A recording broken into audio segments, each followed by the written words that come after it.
Welcome students. I am going to speak on module 32, Finances of Local Bodies. This is part of Unit 5, Fiscal Federalism in India. An outline of my presentation is an overview of local bodies, panchayats, municipalities, municipal corporation. And there are a variety of other local bodies, district boards, cantonment boards, etc. Then functions of local bodies and finances of local bodies. Learning outcome of this module is to know and be aware of local bodies around them, identify the importance of these local bodies, and understand their working, functions, and finances of local bodies. As you are all aware, local self-government or local bodies, as they are known as, we have two types of local bodies: urban local bodies and rural local bodies. When we say urban local bodies, they are city-oriented, municipal corporations, cantonment boards, municipalities, etc. And when you talk about rural local bodies, we speak about gram panchayats, panchayat samitis. These are some local bodies, gram sabhas, etc. Now, when we speak about local self-government, this is one of the important things given in the Constitution, that there is importance for local self-government. We call them local government or local bodies or local self-government. So I have just told you about two types of local bodies: urban local bodies, rural local bodies. Now, local government is part of the government which mainly deals with local affairs, where you are making functions your own government. So at the panchayat level, you take power in your hand, you run the administration. So people are elected according to their whatever capacities and capabilities. And then you say that I am going to look after the affairs of my village, my local area. According to John Clark, local government appears to be the part of the government of a nation or state which deals mainly with such matters as concern the inhabitants of a particular district or place. So there are a number of local bodies, as I told you: Jilla Parishads, municipalities, municipal corporation, grams, panchayats, cantonment boards, district board, etc. Each local bodies are given power, authority, and responsibility to function effectively in a given area. Each area is identified, each area is being given particular importance according to their number, area, etc. Now, there are some salient characteristics of local bodies which we should be aware of it. One thing about local body, it is always local in area. It is not a thing like a vast majority of entire state is covered there or entire country.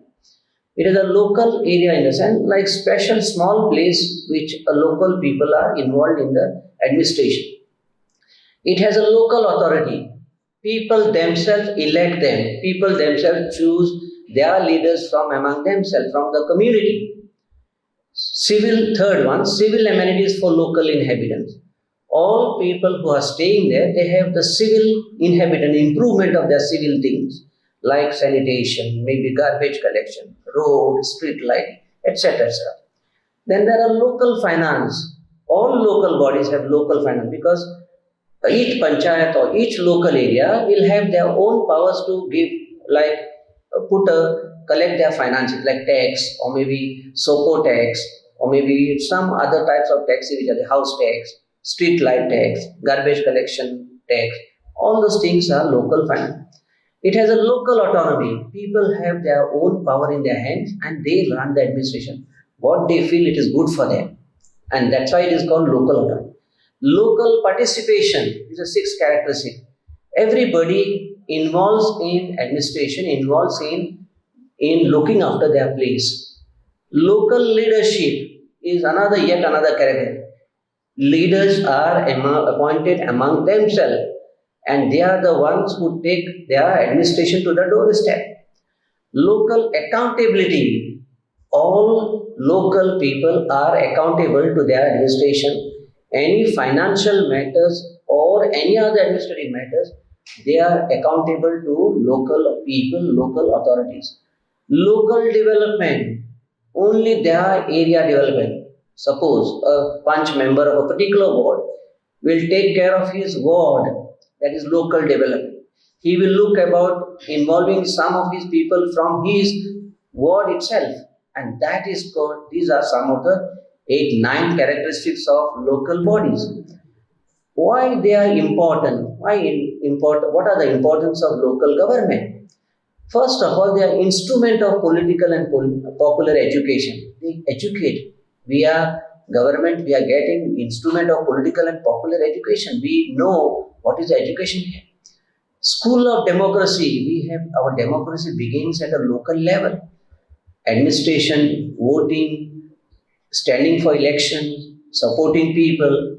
These are some of the qualities where democracy tells us. Training ground for emerging leaders. Any big leader comes from the local level, right from the grassroots level. We call them grassroots level. Whoever a person becomes a great by coming from the local level. So it is called training ground for emerging leaders. Solution of local problems in an effective manner. My own problem of the village, my own problem of the local area is solved effective manner by my own people who I have elected them. They are there, I can approach them. I tell them these are the problems. I don't have a street light, so I call up my ward member. And these are local problems in effective manner. Provision of civic amenities like road construction, maybe nala, maybe drainage, sewage, garbage collection. These are all civil amenities which are taken care of by the local government or local bodies. Effective and efficient management of local affairs. All local affairs management is done in a very effective, efficient manner. There is no way where people can find any fault in that. People know that this is my leader, I can approach them, I can look at what he is doing. Suppose say at the panchayat level, I know my ward member, my punch member, I know what he is doing, I approach him. Channel of effective communication between the state government and the local community. A member of the local government can be a communication between, he is filling the gap between state and the local community. Whatever schemes from the central government or aided scheme, he reaches them to the local people, local community. He makes them aware that this is going to happen or these are the schemes which are there. So that is what we have to think about. Importance of local government lies in this. Communication. I can go back and tell my people that this is what I have done or this is what it is there. So come and take. So this is what we call communication is being filled up by the member from the local government to the state government and the local community. There are functions of municipality. Now, when we talk about local bodies, all local bodies have their own functions. Now I'm speaking about functions of two things, municipalities and Gram Panchayat, because they are all overlapping each other. Each municipality has their own functions of maintaining construction, provisions of local roads, lighting, water supply, maybe cleaning of state, collection of garbage, looking at the hospital, dispensaries, veterinary hospitals. All these things are done at the municipal drainage works, vaccination, because now in COVID management system, vaccination is another taken care of.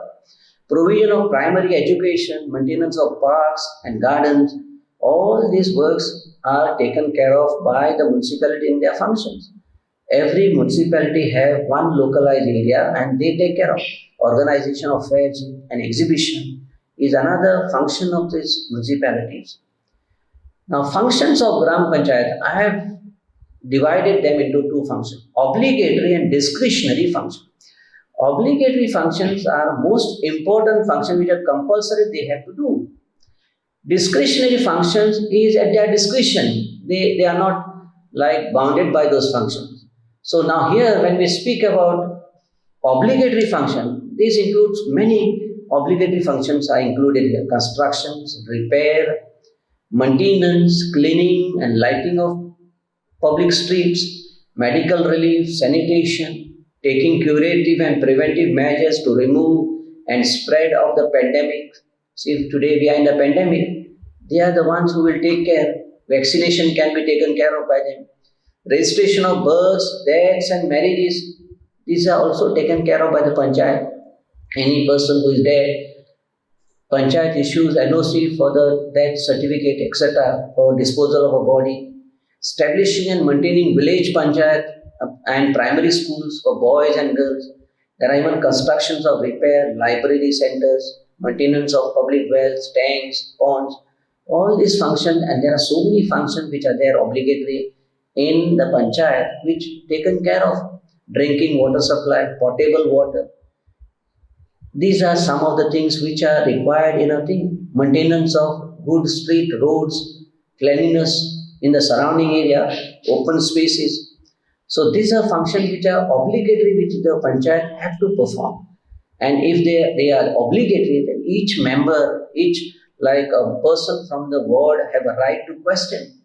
Suppose there is no light, call up, tell the members that this is what is happening. Then discretionary functions include provisions within its jurisdiction, like for planting or maintaining of trees, public streets, the improved breeding and medical treatment of cattle and prevention of disease in them. Maybe now we have like cattle maintenance on the road, or maybe dog maintenance.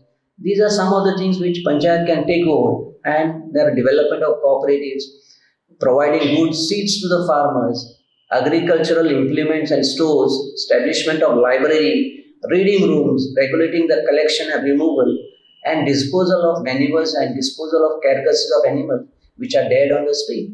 These are some of the functions which are discretionary, they are not compulsory, but they can be taken over by the panchayat as and when they feel like taking over. So these are some of the panchayat. Then we have local finance. Local finance covers vast theory about fiscal theory, fiscal facts, fiscal policies, fiscal problems associated with the local bodies and the functions assigned to them. Now, what are the resources available with the local body? There are a number of resources available. Here again, the resources of panchayat, municipalities, jilla parishad differs, but some of them are overlapping. I will just highlight resources of local bodies in general. There are assigned taxes which are there in the panchayat and the local body, like for octroi duty, or maybe street tax, or maybe the vendor tax. Shared taxes, which are taxes shared by the state, central government and local bodies. There are grants coming from the central government for certain type of scheme, maybe some grants which are coming for like free education, or maybe midday meal. Then loans which a government may give to the farmers, to the various types of businesses which are going to come up in the local body. Income from remunerative activities, each activity which is there, remuneration, like issuing a death certificate, issuing a birth certificate. These are some of the remunerative activities of the panchayats or local bodies which they can earn income. Each specified category of local bodies, the state legislature is to assign functions and resources out of the state lease and in conformity with the relevant schedules of 11 and 12 as the case may be. So remember, we have this, and these are my references which you can read. Bhatia, Public Finance, Tyagi by and H.P. Singh, Public Finance, and Vaishya Agarwal, Public Finance. There are some more references also there which you can go to the net, or you can see even our government economic survey will give you a lot of data on this thing.